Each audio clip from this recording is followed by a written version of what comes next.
Assalamualaikum warahmatullahi wabarakatuh. Selamat siang semuanya, rekan-rekan sahabat baja semua. Kembali lagi bertemu dengan saya Haryanto. Kali ini saya akan coba kembali menjelaskan mengenai kemampuan dasar seorang fitter. Di video yang pertama, di mana saya jelaskan bahwa kemampuan seorang fitter yang harus dimiliki adalah kemampuan untuk membaca gambar. Di sini saya akan coba menjelaskan mengenai kemampuan dasar seorang fitter yang berikutnya, yaitu kemampuan menghitung.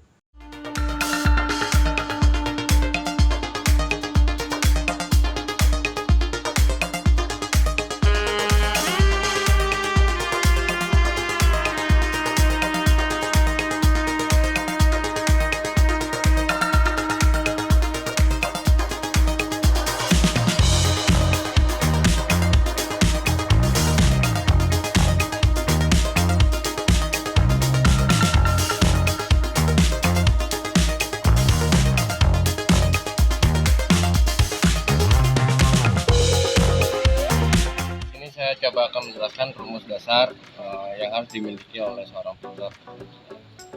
Ada banyak sih rumus-rumus seorang fitter, tapi ini adalah rumus dasarnya saja yang harus dikuasai oleh seorang fitter fabrikasi. Yang pertama adalah rumus Pythagoras.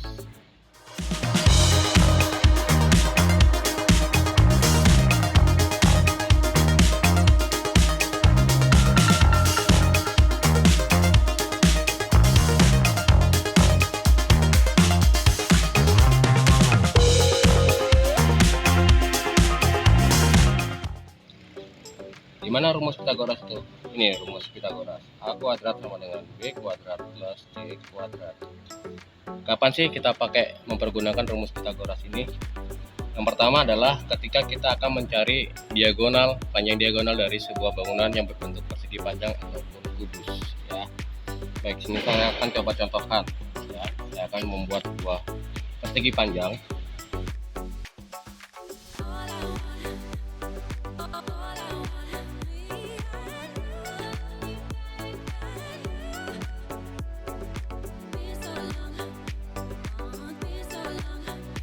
Ini misalnya sebut A, B, C, D. Panjang antara A dan B ini 80. A, D. Nah, di sini dari gambar ini berapakah panjang dari B ke D atau diagonalnya, sisi miring. B ke D sama dengan A ke C. B, D itu sama dengan A, C. Nah, gimana caranya kita menghitung ini? Berapa panjangnya ini? Kita pergunakan rumus Pythagoras. A kuadrat dengan B kuadrat plus C kuadrat. Nah, di sini kita bisa bayangkan bahwa di sini adalah A, kemudian sini B, sini C. Nah, tinggal masukkan saja nilai-nilainya dari masing-masing bagian. A kuadrat sama dengan B-nya berapa? 60. Kuadrat plus C-nya berapa? 80. Ini berapa? 3.600. Tambah 64. Jumlahkan 10. Ini masih berbentuk A kuadrat. Nah, berapa nilai A? Nilai A adalah akar dari 10.000. Berapa akar dari 10.000? Itu adalah 100. Bisa kita cek mempergunakan kalkulator. Tentu teman-teman harus memiliki kalkulator yang ada lengkap ya, ada sin, cos, tangan dan lain-lain ya. Akar dari 10.000 sama dengan 100 ya. Jadi benar ya, ini 100 ya. Nah, sekarang kita cek apakah benar ini 100.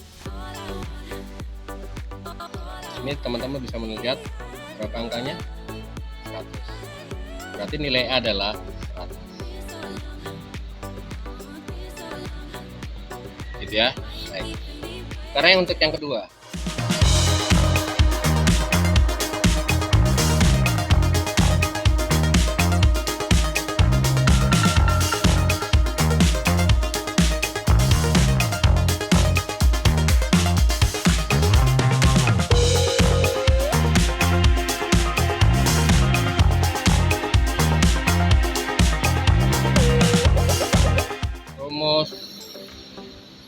lingkaran. Nah, di rumus lingkaran ini yang paling sering kita pergunakan adalah rumus keliling lingkaran ya. Rumus keliling lingkaran ini yang paling sering kita pergunakan. Apa rumus keliling lingkaran itu? Ini rumusnya. Keliling lingkaran sama dengan 2pi R, di mana R adalah jari-jari, atau keliling lingkaran rumusnya pi kali D. D adalah diameter lingkaran. Contoh,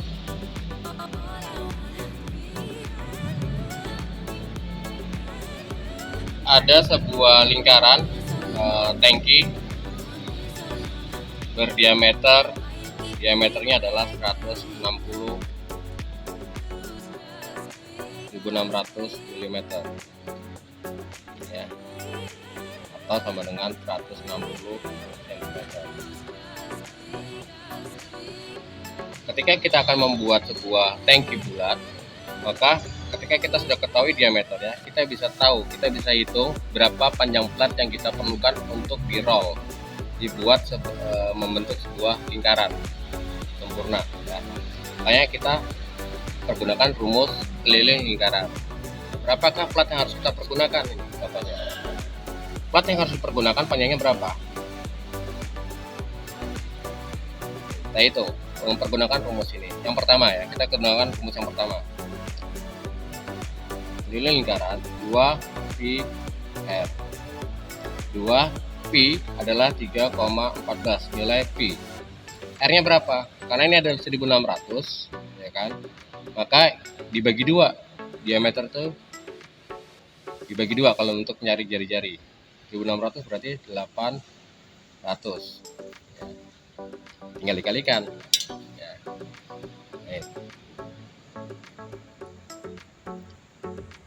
Mohon maaf ya, ini kita pakai kalkulator HP ya. 2 dikali 3,14 dikali 800 sama dengan 5024 mm. Jadi panjang plat yang kita perlukan untuk membuat sebuah lingkaran dengan diameter 1600 adalah 5024 ya, atau sama dengan 5 meter 24 ya. Nah, sekarang coba kita samakan, apakah hasilnya ini sama dengan rumus yang kedua. Kalau kita pakai rumus yang kedua, pi kali D, dimana pi nya adalah 3,14 dikali D nya diameternya berapa? 1600. 3,14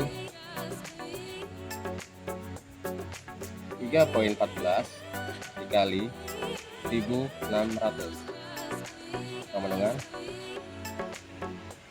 ya 5024. Nah, ini tergantung dari teman-teman saja mau pakai rumus yang pertama atau kedua, sama saja nilainya. Nah, kalau yang pertama kita mempergunakan jari-jari, yang kedua adalah kita mempergunakan diameter. Rumus yang ketiga adalah rumus algoritma.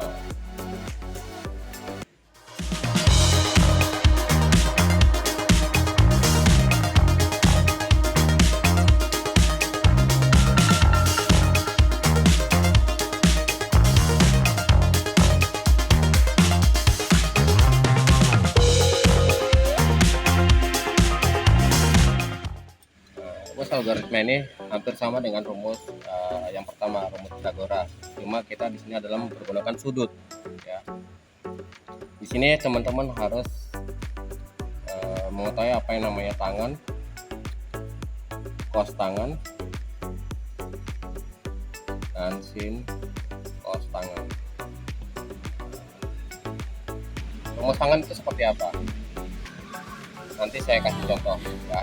Nanti kita praktekkan di sini. Ini sebuah contoh. Saya akan membuat sebuah segitiga.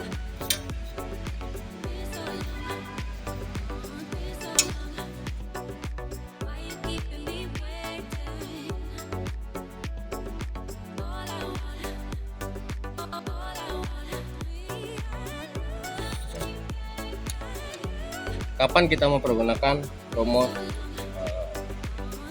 seperti ini ya, tangan, pas tangan, ringkas tangan. Gimana ketika di sebuah gambar, sebuah drawing, kita hanya mengetahui berapa derajatnya saja dan sisi mana yang ada ukurannya.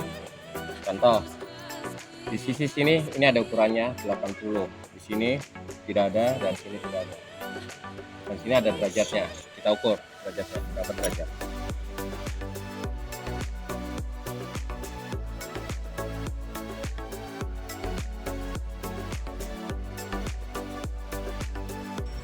Ini saya coba ambil garis bayangan, buat garis bayangan, kita mengetahui berapa derajat yang akan kita ukur. Karena saya mempergunakan protractor ya, kita harus bisa mempergunakan busur derajat. Jadi nolnya dan 90-nya harus diketemukan.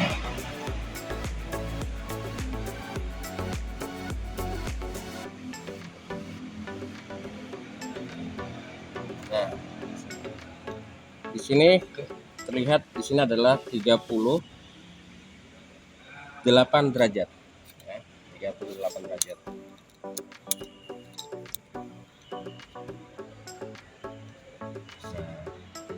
Sekarang kalau kita mau cari yang ini sisi, misalnya ini sisi A, ini B, ini C. Berapa nilai B? Nilai B adalah, kita pakai rumus tangan alfa, maaf ya, kita pergunakan tangan alfa, dimana tangan ada rumusnya B per A, ya, depan dan samping ya. Tangan alfa B per A. Sekarang kita lihat tangannya berapa. Tang 38, kemudian B per A nya berapa, 80. Maka B sama dengan tangan 38 dikali B, kali 80, mohon maaf. Sekarang kita hitung.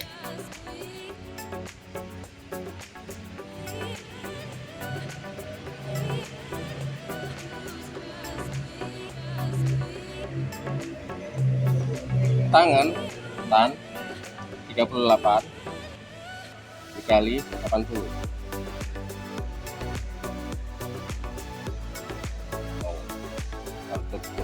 Maaf. Tangan 38 kali 80. 62 poin sekian. 62,50.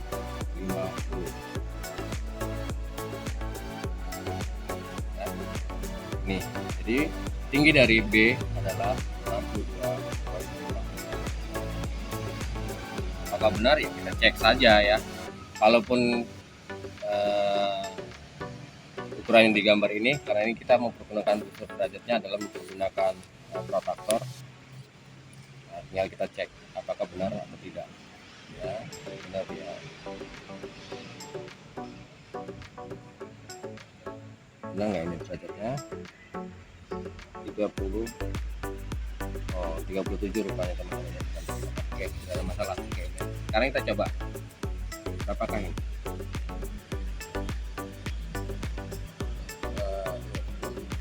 62 pas di tengah-tengah, bisa didekatkan. Oke, 62,5.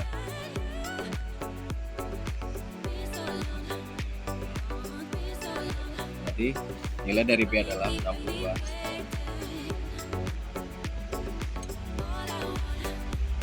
Nah, kalau misalnya kita disuruh cari yang C, nilai C-nya berapa? Apa yang kita pakai rumusnya? Baik, kita coba rumus yang diketahui sini adalah derajat. Kemudian yang kita ketahui adalah nilai A-nya 80 ya. Anggap yang B ini sudah diketahui ya, kosong. Kita cari nilai C-nya berapa? Kita pakai rumus namanya kos tangan. Nah, rumus kos tangan adalah ini. Kos tangan alfa rumusnya adalah A per C. A C. Kos tangan berapa alfanya? 38. Kos 38. A-nya berapa? 80 per C. Maka C sama dengan 80 dibagi cos 38. Dan saya hitung.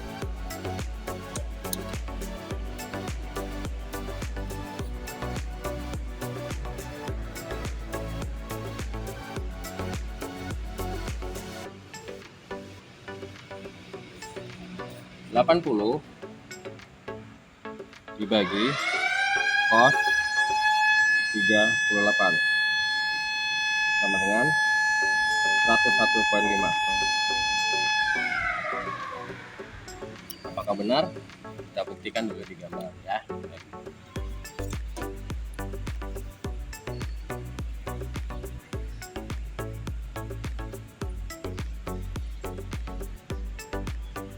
Nah, ini ya.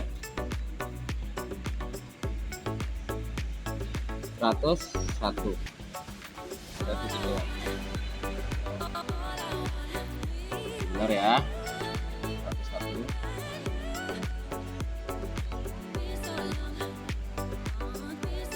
Atau 1000 10 cm poin 1 mili ya.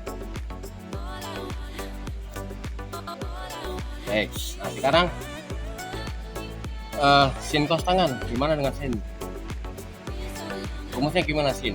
Oke, sin alfa ini kita pergunakan ketika kita tidak diketahui A-nya, nilai A-nya tidak diketahui. Sin alfa rumusnya adalah B per C. Sin 38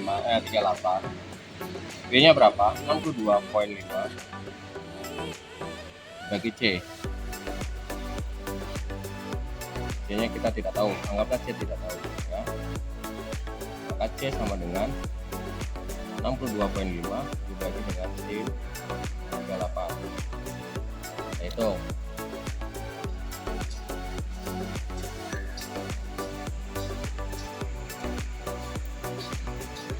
62,5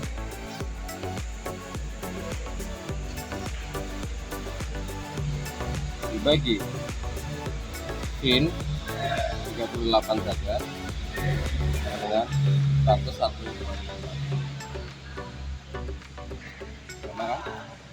Maka nilai C adalah ini, 101,5. Tinggal kita harus tahu kapan kita mau pergunakan rumus sin, cos, atau tangan. Dimana nilai mana yang sudah diketahui dan berapa derajat.